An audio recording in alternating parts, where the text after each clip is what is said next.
बलूचिस्तान में एक बार फिर भयंकर विद्रोह भड़क गया है। खबर है कि बलूच विद्रोहियों ने एक बार फिर से जाफर एक्सप्रेस ट्रेन पर बड़ा हमला किया है। बम धमाके की वजह से कई यात्री गंभीर रूप से घायल हो गए हैं, वहीं कई डिब्बे भी पटरी से उतर गए। क्वेटा में जाफर एक्सप्रेस पर हमला हुआ है। क्वेटा जा रही जाफर एक्सप्रेस पर फायरिंग हुई है। बीआरजी ने इस हमले की जिम्मेदारी ले ली है। जाफर एक्सप्रेस जो बलोच फ्रीडम फाइटर्स हैं, उनके लिए एक जैसे कि लाल कपड़ा आप किसी सांड को दिखाते हैं ना, जिसको देख के वो गुस्सा हो जाता है, जाफर एक्सप्रेस उस प्रकार का एक लाल कपड़ा है। वहां पे ट्रैक्स में आईडी लगाया था जिसके ऊपर जाफर एक्सप्रेस गई और वहां पे एक्सप्लोजन हो गया। पाकिस्तान के बलूचिस्तान में एक बार फिर जाफर एक्सप्रेस ट्रेन को निशाना बनाकर विस्फोट किया गया। इस हमले ने एक बार फिर पाकिस्तान की सुरक्षा चुनौतियों को उजागर किया है। यह हमला न केवल ट्रेन यात्रियों की जान को खतरे में डालता है, बल्कि ये उस गंभीर स्थिति को भी दर्शाता है जिसमें पाकिस्तान की सरकार और सेना निरंतर संघर्ष कर रही है। मसला ये कभी इसके ब्रिजेस को उड़ा दिया जाता है, कभी सैलाब में बह जाती है, कभी क्या हो जाता है, तो एक बड़ी अजीब किस्म की सूरत हाल है। लेकिन हुकूमती अरकान लोग जो हैं, ऑफिशियल्स, वो तो ये कहते हैं जी कोई नहीं भाई, ये छोटी मोटी चीजें चलती रहती हैं। जाफर एक्सप्रेस पे हमला होने का मकसद क्या है कि जिसने ये हमला किया है उसने ये बताया है कि भाई साहब मेरे पास कैपेबिलिटी है कि मैं जब मर्जी जाफर एक्सप्रेस या पाकिस्तान की किसी भी रेलवे पे हमला कर सकता हूँ। इस दफा भी जो हमला हुआ है इसकी जिम्मेदारी बलोच रिपब्लिकन गार्ड्स ने कबूल की है, और ये हमला जो है एक ऐसे मकाम पे हुआ है जो बेआबान नहीं था। यहाँ पे आईईडी लगाना और फिर ये ब्लास्ट होना, एक नया तूतक जन्म लेने जा रहा है बलूचिस्तान में। ये जो जहरी का ऑपरेशन है, मैं समझता हूं कि बलूचिस्तान में रियासत को बुरे तरीके से एक्सपोज करने के लिए बहुत बड़ा एक सबब बन सकता है। जय हिंद दोस्तों, आप देख रहे हैं रिएक्शन। तो दोस्तों, बलूचिस्तान में एक बार फिर से जाफर एक्सप्रेस पे आईडी अटैक हुआ है और जिसमें 6 डब्बे जो है वो डिटेल हो चुके हैं। और खास बात यह है कि ये अटैक ना तो बीएलएफ ने किया ना बीएलए ने किया, ये अटैक जो है बीआरजी ने किया है दोस्तों। और ये अटैक जो है बलूचिस्तान और सिंध के बॉर्डर पर हुआ है। और पाकिस्तानी मीडिया के मुताबिक इसमें 6-7 लोग ही घायल हुए, मगर आपको पता ही है पाकिस्तानी मीडिया कितना सच बोलता है। खास बात तो ये है, इसमें अगर कहीं जाने भी गई होगी तो ये कभी सच नहीं बोलेंगे। मगर जो पाकिस्तानी अपने आप को दुनिया की नंबर 1 फौज कहते हैं, अपने आप को दुनिया की नंबर 1 इंटेलिजेंस कहते हैं, पता नहीं इनकी इंटेलिजेंस कहाँ गई है। आए दिन इनको केपीके में ठोका जा रहा है, इनको कश्मीर में ठोका जा रहा है, इनको बीएलए में ठोका जा रहा है। मगर खैर, ये जो जाफर एक्सप्रेस पे अटैक हुआ है ये 6वां अटैक हुआ है, मगर फिर भी इनकी इंटेलिजेंस जो है वो सोई पड़ी है दोस्तों। तो आज की वीडियो में हम यही देखेंगे, ये जो अटैक हुआ है इसके ऊपर सोशल मीडिया पे क्या बातें हो रही है। तो चलिए करते हैं वीडियो को शुरू। मगर वीडियो शुरू करने से पहले जो भी और हमारे चैनल पे पहली बार आए उनसे रिक्वेस्ट करूंगा, प्लीज हमारे चैनल को सब्सक्राइब कीजिए, वीडियो को लाइक और शेयर जरूर कीजिए। तो चलिए करते हैं वीडियो। दोबारा जाफर एक्सप्रेस पे हमला हुआ और जाफर एक्सप्रेस पे हमला होने का मकसद क्या है कि जिसने ये हमला किया है उसने ये बताया है कि भाई साहब मेरे पास कैपेबिलिटी है कि मैं जब मर्जी जाफर एक्सप्रेस या पाकिस्तान की किसी भी रेलवे पे हमला कर सकता हूँ। वन चीज़। सेकेंडली, क्योंकि जाफर एक्सप्रेस ऑलरेडी पहले ही इंटरनेशनल कम्युनिटी के सामने हाईलाइट हो चुकी है और जाफर एक्सप्रेस में बताया गया था कि जनाब ये तो ऐसा ट्रेन पे हमला हुआ जिस पे उन्होंने लोगों को होस्टेज बना लिया, उनके साथ जुल्म ज्यादती हुई, सारा कुछ हुआ, मारे गए, सारा कुछ। आप उसकी टेक केयर नहीं कर सकते, ये ज़हन में रखिएगा, इसको कीप दिस इन माइंड। आप उसकी टेक केयर नहीं कर सकते। जो कुछ जाफर एक्सप्रेस में हो रहा है, जो कुछ वहाँ पे होता है, आप उसकी टेक केयर नहीं कर सकते। इतना लंबा बॉर्डर है।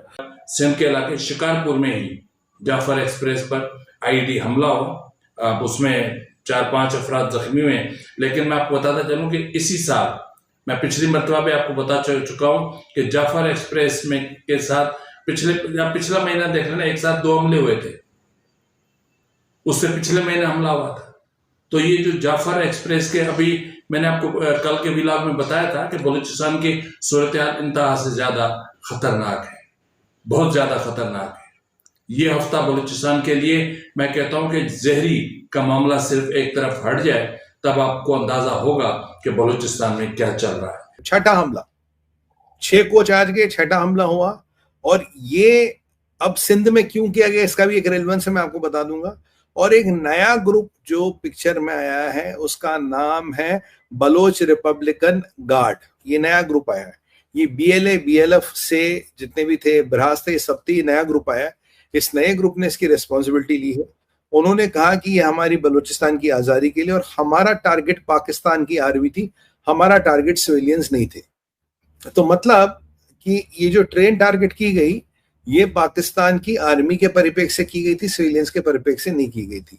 अब इसमें 2-4 पॉइंट है कि सबसे पहली बात ये है कि ये जो बलोच रिपब्लिकन गार्ड्स नया ग्रुप आया है तो इसका ये बहुत बड़ा और पहला एक बहुत बड़ा हमला माना जाएगा। हमला किया गया टेक्निकली सिंध के अंदर, पर बलोचिस्तान के बॉर्डर के अंदर। अब सिंध के अंदर क्यों खेला गया? सिंध में ऐसा माना जाता था कि पाकिस्तान आर्मी वाज कन्विंस कि सिंध हमारा सेफ है, या हमारे साथ कुछ नहीं होगा। पहली बात, इस ट्रेन पे हमला क्यों किया गया? दूसरी बात, ये ट्रेन फौजियों को लाने ले जाने का काम करती, इसलिए इस पर बार बार अटैक होता। जाफर एक्सप्रेस पर जब भी हमला होता है उसमें फौज, पाकिस्तानी फौज के सिपाही या तो कोयटा आ रहे होते हैं या कोयटा से जा रहे होते हैं। इस दफा भी जो हमला हुआ है इसकी जिम्मेदारी बलोच रिपब्लिकन गार्ड्स ने कबूल की है, और ये हमला जो है एक ऐसे मकाम पे हुआ है जो बेआबान नहीं था।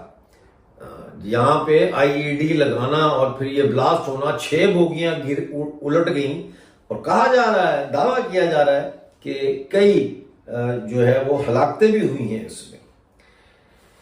अब जाफर एक्सप्रेस का मुतबादल क्या है पाकिस्तान आर्मी के पास?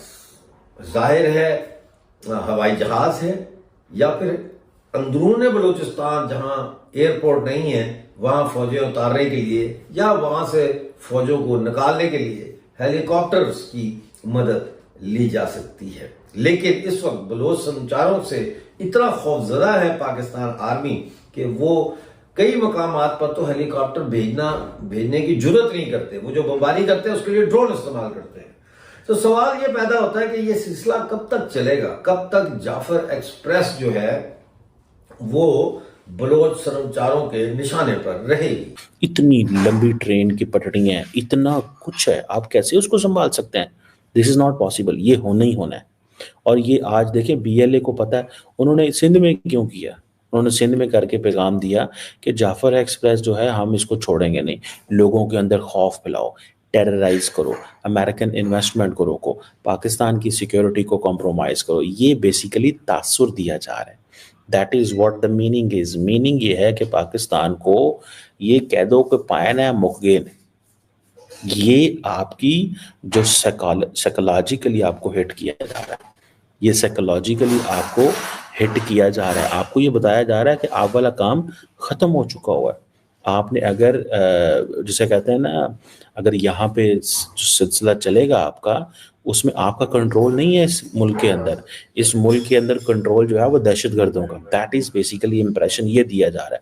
मैं समझता हूँ कि पाकिस्तान को, अगर इस सारी सिचुएशन में हूँ, मैं समझता हूँ कि पाकिस्तान को एक रुथलेस ऑपरेशन, ऐसा ऑपरेशन जिस तरह अमित शाह कहते हैं कि हमने स्टार्ट करना है अगेंस्ट द रेड कॉरिडोर के अंदर जो लोग हैं उनके खिलाफ, ठीक है, जो रेड कॉरिडोर में लोग हैं उनके खिलाफ जो है वो ऑपरेशन, जिस तरह वो कहते हैं ना शुरू करना है, ऐसा ऑपरेशन जैसा वो कहते हैं 2026 के शुरू में हम खत्म कर देंगे, फिर कहते हैं 2025 के आखिर में खत्म कर, ऐसा ऑपरेशन होना चाहिए। मेरा ये कहने का मतलब है कि ये जो अटैक हुआ है, ये जो ID लगी है ट्रैक्स पे और जाफर एक्सप्रेस पे हमला हुआ, ये पहली बार तो हुआ नहीं है। और मुझे ऐसा लगता है, एक फर्म बिलीफ है कि जब भी जाफर एक्सप्रेस पे हमला होता है ये मैसेजिंग होती है। जाफर एक्सप्रेस खड़ी है, प्लेटफॉर्म पे अटैक हो जाता है, ट्रेन में नहीं, प्लेटफॉर्म पे जाफर एक्सप्रेस के बगल में। कभी जाफर एक्सप्रेस को BLA वाले घेर लेते हैं, बलोच लिबरेशन आर्मी वाले, और लोगों को बंदी बना के पहाड़ ले जाते हैं। यही नहीं, कभी फायरिंग हो जाती है, कोई रॉकेट फायर कर देता है, कोई ग्रेनेड फेंक देता है, कुछ ना कुछ जाफर एक्सप्रेस के साथ होता रहता है। क्या ये मैसेजिंग है अमेरिकन को कि अगर तुम आए तो हम तुम्हें छोड़ेंगे नहीं? देखिए, अगर किसी की जान नहीं गई, अगर हम मान के चलते हैं जो पाकिस्तानी मीडिया बता रहा है कि अभी तक खबर यह है कि किसी की जान नहीं गई, ठीक है, अगर दोस्तों हम ये मान के चलते हैं कि किसी की जान नहीं गई, तो क्या हम ये मान के चल सकते हैं कि जो भी ये मैसेज पास करने की कोशिश कर रहा है वो दोबारा हरकत में आएगा, दोबारा ऐसी कुछ कार्रवाई करेगा। हो सकता है जाफर एक्सप्रेस के साथ ना करे, हो सकता है किसी और चीज के साथ करे। दोस्तों ये थी आज की वीडियो, और ये जो इंसिडेंट हुआ है दोस्तों, ये छठी बार इंसिडेंट हुआ है, और बाकायदा ये जो BRG है इन्होंने एक चेतावनी भी दी है पाकिस्तान की सरकार को कि जब तक बलूचिस्तान को आज़ादी नहीं मिलती तब तक इसी तरह की घटनाएं होती रहेगी, इसी तरह के अटैक्स किए जाएंगे। हाल ये हो चुका है दोस्तों कि लोग अब पाकिस्तान के ये जो जफर एक्सप्रेस है इसमें बैठने से भी डरते हैं। और पाकिस्तानी फौज तो आपको पता ही है कि बहुत सी खबरें ऐसे आ रही है कि पाकिस्तानी जो फौजी है वो तक बलूचिस्तान में ड्यूटी करने से जो है वो घबरा रहे हैं। कई सारे फौजी जो है इनके वो छुट्टियां डाल के चले गए। तो ये हाल है इनकी फौज का, जो खुद को अपने नंबर 1 फौज कहते हैं। अभी तक तो BLA और BLF जो है वो अंदर तक ही ठोक रही थी। ये जो BRG है भाई, इसने तो बॉर्डर, सिंध के बॉर्डर पे ठोका है। और उन्होंने ये भी कहा है कि हमारा टारगेट मासूम लोग नहीं है, हमारा टारगेट पाकिस्तान की फौज है। ये बातें तो बड़ी बड़ी करते हैं, ये तो हार को भी जीत बताकर अपने आवाम को हुतिया बनाते हैं। मगर भाई ये जो इनका आर्मी चीफ सो कॉल्ड ये बातें कर रहा था, उसको क्या फील्ड मार्शल जो बातें कर रहा था कि ये 1400-1500 BLA के लड़ा के हमारा क्या कर लेंगे। तो भाई ये क्यों हो रहा है? ना उधर KPK संभल रहा है, ना अभी वहाँ पर कश्मीर आपसे संभल रहा था। वर्दियाँ उतार कर, नंगा कर करके जो है आपकी पुलिस और आपकी जो फौज के लोग हैं, जो रेंजर्स है, उनको पीटा गया, उनकी वर्दियाँ लटकाई गई, बाकायदा सेल लगाया गया। तो ये तो हाल है आपकी फौज का। और दुनिया को बड़ी बातें बताते हो कि भाई हमने इंडिया को हरा दिया, ये किया वो किया। खैर ये काम भूतिया बनाने का आप अपनी पाकिस्तानी आवाम को ही कर सकते हो, दुनिया को नहीं। तो ये जो BLA है ये आपसे कभी जो है कंट्रोल में नहीं आने वाली भाई।